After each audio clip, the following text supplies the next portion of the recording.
Ya, kita bicara tentang twin ya. Twin itu kejadiannya 32 dalam 1000 kelahiran. Di Indonesia itu kan 4,5 juta kelahiran per tahun. Jadi angka twinnya itu setelah dihitung angka TTTS-nya itu 900 kasus per tahun. Jadi semestinya ada 2-3 kasus per tahun. Tapi di harapan kita ini hanya ada 2 kasus per bulan. Jadi memang karena mortalitasnya tinggi, jadi belum sampai ke harapan kita sudah lahir.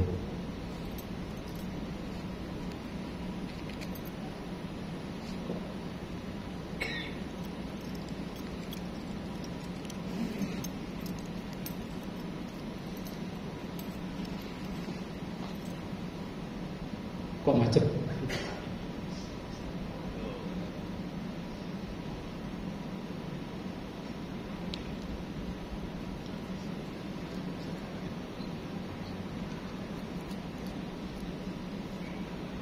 Next aja, ya next.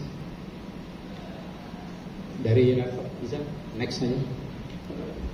Iya. Ini teman-teman ya, diagnosis TTTS itu masih belum familiar mungkin di kita. Jadi syaratnya cuma 2, saya simpelkan aja. Pertama, dia harus monokorion.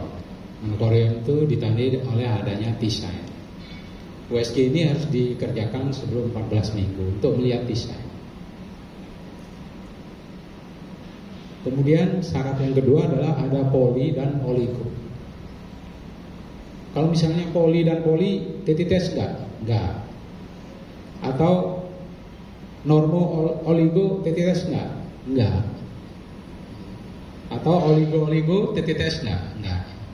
Jadi harus poli dan oligo. Slide.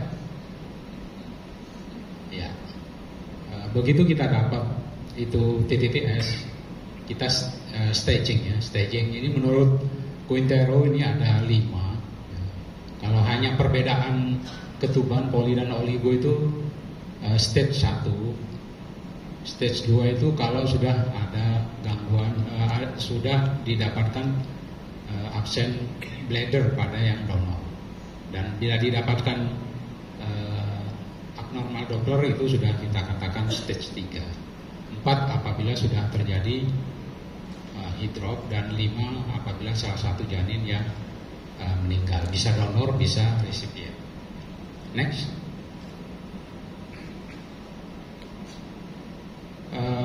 Kalau kita dapatkan, ini kayaknya lompat-lompat ya. Enggak ya? Ya, oke. Kalau kita dapatkan TTTS, apa yang harus kita lakukan? Kalau dibiarkan, jadi konservatif, itu survival rate-nya 0-20%. Jadi hanya 20% kita bisa mendapatkan janin ini hidup. Tapi kalau kita lakukan fetoscopic laser photocoagulation, itu bisa naik jadi 60-70%. Tadi video tadi cara bagaimana kita melakukan laser ya, masukkan trocar. Sebelum dimasukkan trocar kita harus mapping dulu letak plasentanya di mana. Kemudian kita cek insersi tali pusat di yang resipien, baru kita arahkan ke sana. Kemudian kita cari intertwin membrane di TTTS tersebut. Next.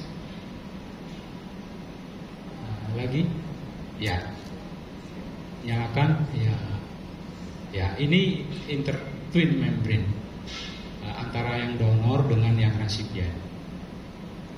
Melihat ini yang paling susah di laser fetoscopic photocoagulation untuk mencari ini. Dan kalau kita mendapatkan ini sangat menguntungkan buat kita. Ini seperti menemukan apa gitu ya. Jadi begitu kita dapatkan intertwin membrane ini, kita lihat ini pembuluh darah ya.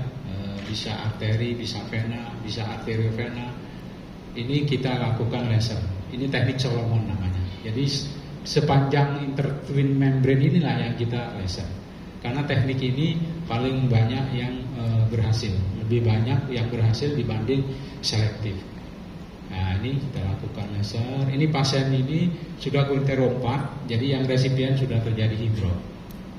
Pasca laser 1 minggu kemudian hidropnya hilang. Jadi hidrop itu kan salah satu tanda dia anemia. Berikutnya, next. Ya, apa bedanya dengan TAPS? Bedanya dengan TAPS, kalau TAPS itu dia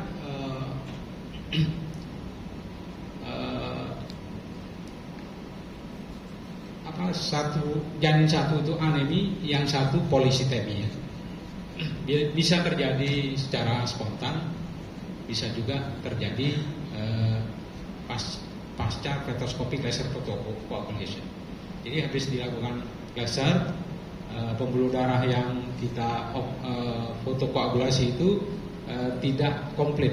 Jadi ada sebagian kecil yang masih nyambung. Nah, ini yang terjadi TAPS.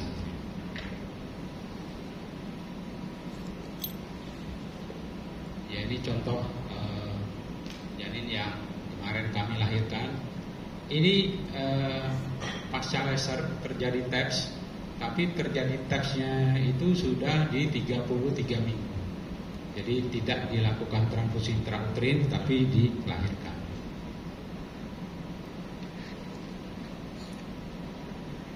Ini kasus yang lain. Ini lebih mudah terjadi TAPS-nya.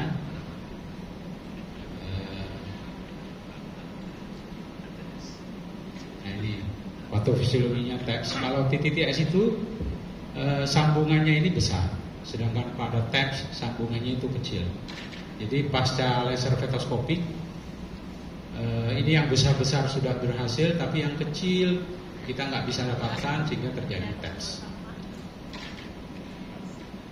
Jadi kalau TTTS itu perbedaan volume, yang resipien itu hipervolume, sedangkan yang donor itu hipovolume. Sedangkan pada TAPS itu yang satu anemi, yang satu polistemia. TAPS ini tidak selalu terjadi perbedaan berat, tidak selalu. Ini anemi yang terjadi setelah laser. Jadi ini kasus ini sangat susah waktu itu menemukan intermembrane ekuator lainnya, sehingga diputuskan untuk dilakukan laser fetoskopik dengan metode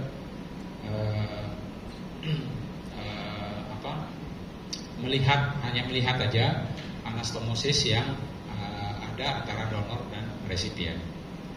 Disebutnya dengan teknik selektif. Kalau yang kita dapatkan dengan intermembrane yang jelas banget itu namanya teknik Solomon, dan itu lebih menguntungkan.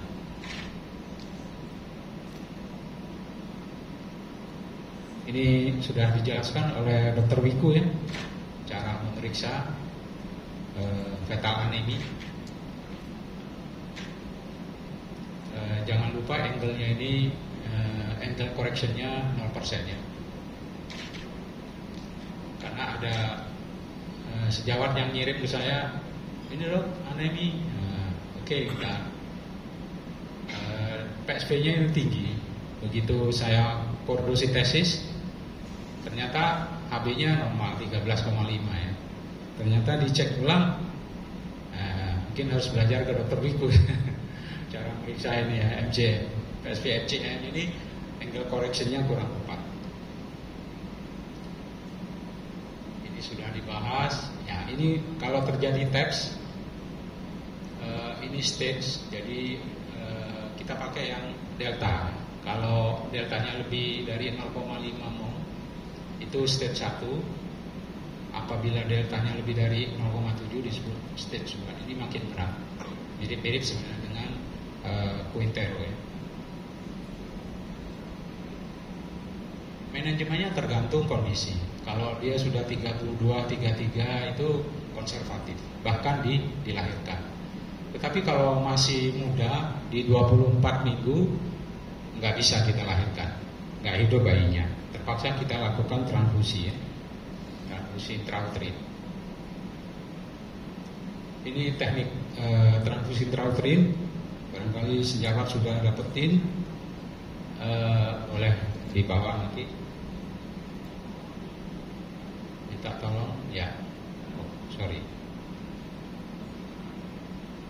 Ya. Jadi cara transfusinya ini kita pakai 3W ya. 3W 1 cm per cc. 1 cc per menit. Ini kalau ambil darahnya ke kanan, kalau mau ngasih ke janin ini diputar ke kiri. Golongan darah O resus negatif. Ya, berikutnya.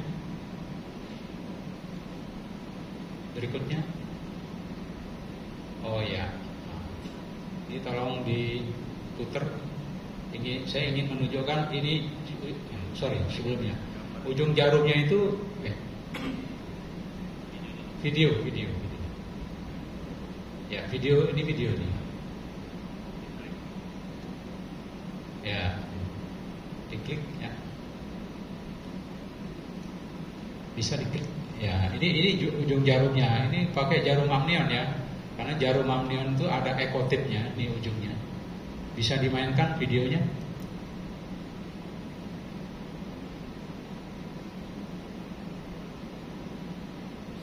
Iya. Sebenarnya saya ingin menunjukkan bahwa apabila darah itu masuk, itu kelihatan ininya, aliran darahnya kelihatan. Dan ini termasuk sulit kalau kita ambil yang free load. Ini karena plasentanya kan di posterior, jadi mau nggak mau saya ambil yang free load. Kalau plasentanya di anterior itu lebih mudah, lebih enak ya. Kita ambil di tempat insersi tali pusat, baru darahnya dimasukkan. Berikutnya next. Ya, saya mungkin agak ingin menerangkan agak lama di sini. Jadi teman sejawat kalau punya twin di 16 minggu, pastikan apakah dia monokorion atau dikorion. Apabila ada lambda sign berarti dia dikorion. Komplikasinya lebih sedikit. Tetapi kalau dia monokorion, mungkin nanti belajar sama dokter itu ya dok. Kalau monokorion itu hati-hati. Kontrolnya tidak 4 minggu. Jadi kontrolnya harus 2 minggu. Karena dalam 2 minggu itu bisa terjadi TTTS. Lihat. Ini boleh difoto, boleh dibawa ulang. Lihat ketubannya. Kalau ketubannya 1 poli dan 1 oligo, itu udah TTTS. Segera siapkan laser fetoskopi. Masih bisa pakai BPJS.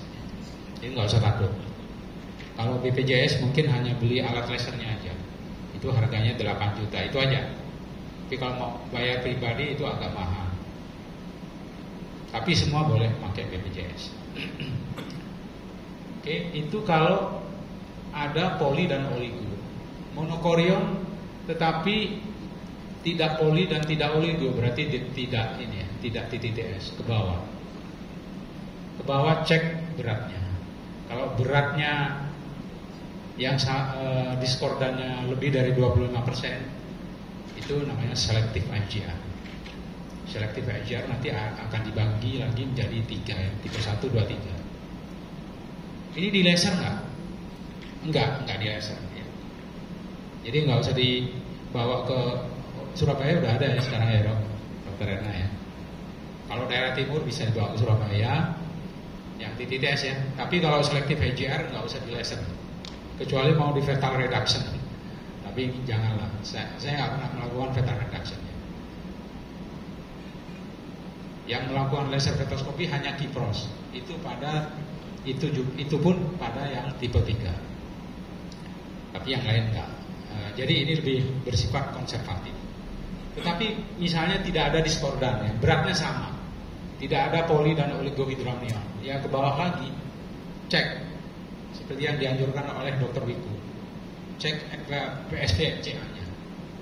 Kalau satunya itu PSP-MCA-nya lebih dari 1,5 mol, yang satu lagi kurang dari 1,5 mol, artinya deltanya itu lebih dari 0,5 mol, yes, dia THPS. THPS apa konservatif, apa transfusi intrauterin, apa laser itu masih pada tempatnya. Walaupun agak susah kalau di laser, tapi kalau di transfusi intrauterin itu lebih mudah. Mungkin kalau masih terjadi TAPS pada 24 minggu, mungkin masih bisa kita lakukan transfusi intrauterin. Apabila ini tidak ada semua, ya alhamdulillah, ya observasi aja, tetap tiap 2 minggu observasinya. Karena itu bisa tiba-tiba terjadi TTTS atau bisa tiba-tiba terjadi selektif MCR. Itu ada. Pasien di harapan kita ada, kebetulan dia nggak masalah dengan uang, maunya dirawat terus dari 30 minggu. Pada saat 33 minggu terjadi TTTS dan selektif MCR.